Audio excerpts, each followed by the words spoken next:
My name is Yuri. I'm one of the two co-founders at Posedla, which is a company based in the Czech Republic, and we are manufacturing fully custom cycling saddles. Bicycle saddles, they go through very harsh conditions when used by a cyclist. The saddle is exposed to many elements, to the sun, to water, to debris of gravel, things like that. And we just needed to make sure that the surface of the saddle is well prepared for all of those elements, to face them off. So we were looking for a surface which is UV resistant. There is no harm with the skin contact, and many things like that. And we were basically looking at a solution that ticks all of those boxes.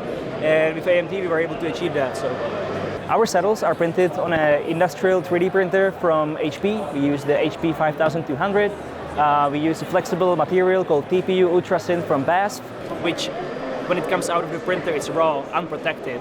And we were looking for the right, company or the right partner who will offer us, post-processing services, so we can create the finish, the end topography of the saddle in a desired specs. So that's why we reached out to AMT and learned that it's the technology that works best for us.